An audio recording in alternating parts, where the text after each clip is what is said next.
Por que é que os homens conseguem tão poucas correspondências nas aplicações de encontros?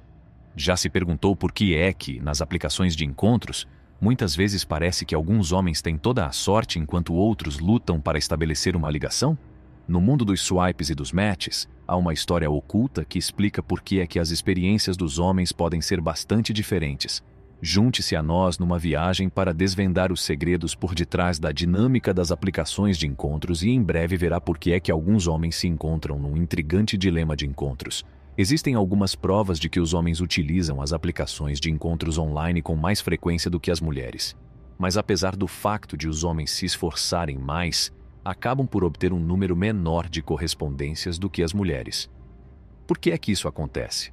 É possível que a resposta seja simples: dar prioridade à quantidade em detrimento da qualidade. Sim, os homens tentam com a mesma frequência que as mulheres, mas é possível que não se preocupem tanto com a qualidade dos seus esforços. Quando se para pensar, isto faz todo o sentido. Uma vez que é geralmente aceite que as mulheres são mais hábeis em situações sociais do que os homens, é menos provável que as mulheres iniciem uma conversa com alguém sem primeiro aprenderem muito sobre essa pessoa.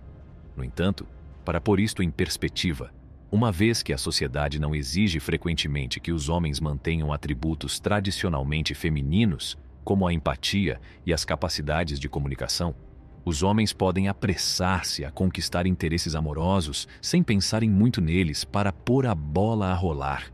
O consenso científico. De acordo com os resultados de um estudo realizado por investigadores da Universidade da Califórnia, em Berkeley, que analisaram dados de 2 milhões de pessoas que utilizaram o Tinder ou o Grindr entre outubro de 2013 e fevereiro de 2015, descobriu-se que os homens eram mais propensos a iniciar o contato com alguém depois de verem a sua imagem de perfil na aplicação, mesmo que o seu perfil dissesse não a encontros sem um match. Os investigadores descobriram também que os homens estavam mais dispostos a enviar mensagens depois de verem apenas algumas imagens da pessoa com quem tinham feito match, a fim de medir atributos de personalidade, como a inteligência e o humor. Isto acontecia independentemente do facto de as fotografias serem ou não da mesma pessoa. Isto parece indicar que os homens adoptam uma estratégia diferente quando se trata de namorar e selecionar um interesse romântico para si próprios. Não é que eles não conseguissem arranjar pares com a mesma frequência que as mulheres. É apenas que eles eram péssimos a escolher os pares. O que é que faz com que isto aconteça? A confiança é uma característica que tende a ser mais prevalecente nos homens do que nas mulheres. Por exemplo, os homens são mais propensos a abordar uma senhora numa discoteca ou num bar para convidar uma funcionária, desde que as regras do escritório o permitam, ou para convidar uma colega de trabalho para um encontro. Os homens são naturalmente mais confiantes do que as mulheres, o que os incentiva a tomar a iniciativa e a fazer as coisas. No entanto, na grande maioria das vezes, os seus actos não são bem planeados. Quando se trata de encontros, ainda não decidiram o que procuram, se é para formar uma relação ou simplesmente para serem colocados em contato com potenciais parceiras. O que é que os homens realmente desejam? Apesar da noção persistente de que os homens estão apenas interessados em ter amigos com benefícios, a investigação mostra que os homens têm a mesma probabilidade que as mulheres de procurar relações significativas. Se os homens quiserem encontrar alguém com quem passar a vida, é quase certo que utilizarão serviços de encontros online. Quando se aperceberem que estão prontos para assentar, provavelmente agirão da mesma forma que os homens sempre agiram no passado, ou seja, darão mais atenção à pessoa que estão a cortejar. A coisa mais importante a tirar de tudo isto é que os homens precisam de ter o mesmo nível de discernimento que as mulheres. Para que os homens demonstrem que são honestos nos seus objetivos, precisam de estar mais atentos à qualidade das suas palavras e ações. É igualmente crucial que prestem mais atenção à pessoa com quem estão a sair para determinar se os sentimentos são recíprocos ou não. Em suma, os homens devem mostrar-se preocupados. Este é o fator que, na maioria dos casos, determina se um homem não só encontra um par, como também obtém o par que deseja para si próprio. Como funcionam os vários algoritmos das melhores aplicações de encontros?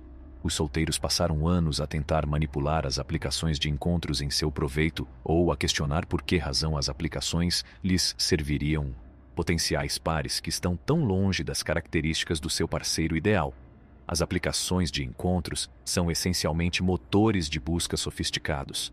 Utilizam algoritmos para criar recomendações de pares com base nos seus dados, que incluem informações pessoais, como a localização e a idade, para além das preferências que especificar e da sua atividade na aplicação.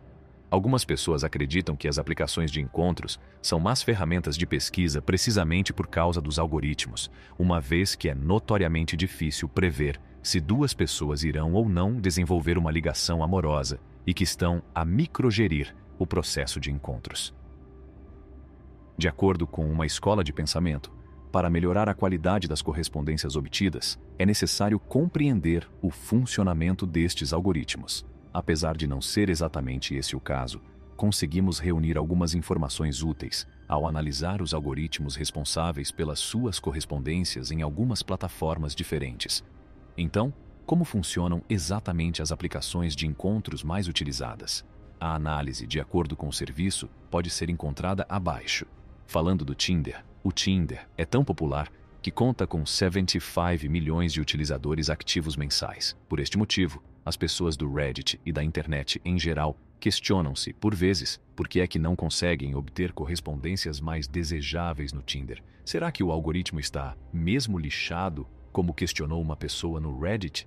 O sistema de classificação Elo, que em tempos foi a base do algoritmo do Tinder, foi desenvolvido inicialmente com o objetivo de classificar os jogadores de xadrez. O algoritmo do Tinder empregava anteriormente algo chamado pontuação Elo, como meio de determinar como outros perfis interagiam com o seu, como foi divulgado em uma postagem de blog publicada em 2019. O Tinder não só monitorizava os seus próprios likes, deslizes para a direita, e nopes, deslizes para a esquerda, como também o pontuava em função da forma como os potenciais pares o deslizavam. Por outro lado, o blog do Tinder afirma que o Elo é uma notícia antiga no Tinder e que a pontuação já não é tida em consideração. De acordo com o artigo do blog, a coisa mais importante que um utilizador pode fazer é utilizar a aplicação. O Tinder terá mais dados sobre si quanto mais tempo o utilizar, o que, em teoria, deverá ajudar o algoritmo a conhecer melhor as suas preferências à medida que continua a utilizá-lo. Além disso, a publicação no blog explica que quanto mais tempo passar a utilizar a aplicação, maior será a probabilidade de possíveis pares que também estejam ativos verem o seu perfil. Sophie Sick, gestora de comunicações do serviço, confirmou ao Mashable que o artigo do blog é exato e que o Tinder não fez quaisquer ajustes ao seu algoritmo de correspondência durante a pandemia global de Covid-19. Ela enfatizou mais uma vez que usar o Tinder com frequência é o aspecto mais importante para determinar as pessoas que aparecem na sua pilha. A atual técnica utilizada pelo Tinder altera as pessoas que vê na aplicação sempre que o seu perfil recebe um like ou um no. E quaisquer ajustes feitos à ordem das potenciais correspondências são refletidos em 24 horas. Bem, o resultado final é o seguinte: as aplicações de encontros oferecem uma via contemporânea para estabelecer contactos com potenciais parceiros, mas têm as suas idiosincrasias únicas. Navegar com sucesso neste panorama digital requer um conhecimento profundo da dinâmica em jogo. É essencial abordar estas aplicações com clareza em relação a OS, seus objetivos de encontros, quer procure uma ligação significativa ou um encontro casual. Mais importante ainda, a autenticidade nas suas interações é a chave para se destacar num mar de perfis. Ser genuíno e direto sobre as suas intenções pode fazer toda a diferença na criação de ligações significativas e garantir uma experiência de encontros positiva na era digital. É tudo para o vídeo de hoje. Voltaremos já com mais. Não se esqueça de carregar no botão Gosto e subscrever o nosso canal.